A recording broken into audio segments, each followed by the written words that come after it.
there. I'm the gentleman whose story is all about, and these are some of the reasons why I wanted my story to be told.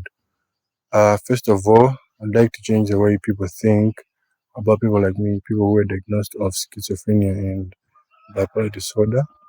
First of all, people think that people like me do not belong to the same society that they belong in.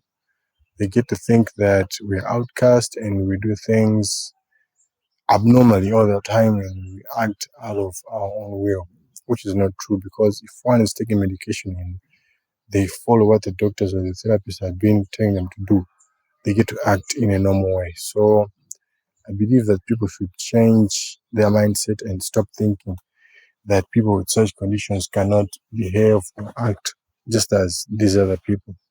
I would also like to let these people know that anyone else can suffer from this kind of condition at any given time. And all you have to do is just being careful, take care of yourself, avoid some stuff which can trigger these mental illnesses.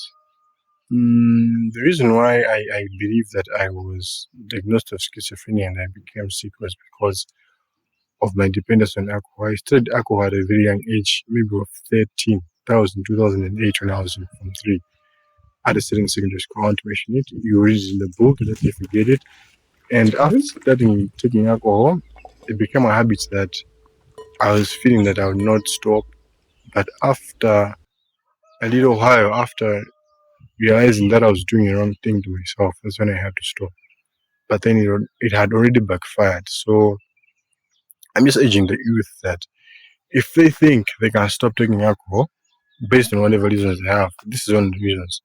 You don't have to be taking alcohol because you never know that maybe you have mental illness in your bloodline, and if you continue taking alcohol, you might become sick. So it's just a warning. I'd like people to stop doing that. And the second reason is that I'd like people to know that this thing can happen to anyone, as I already explained, and they have to embrace and love the people who have schizophrenia and bipolar disorder so that they can live in an environment where they feel like they are loved and they can tell people whatsoever is passing through their mind and what's going on with them so that they can live a healthy life and have a better environment for them.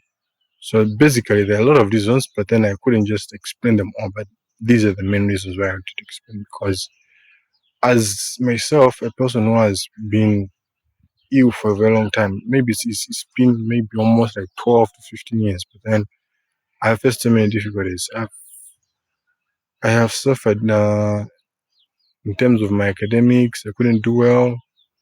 In terms of finding a job, I couldn't find a job because I didn't do well in my academics. But before, I was a very bright student. So things just changed out of the blue after I got diagnosed by this illness. So there are a lot of stuff which I can explain, like stigma from people whom I thought they would be there for me.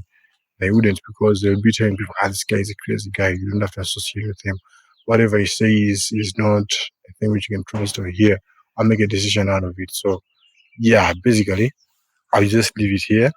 The rest you find it in the book, get to read it, and you see that what I'm trying to say here is making sense.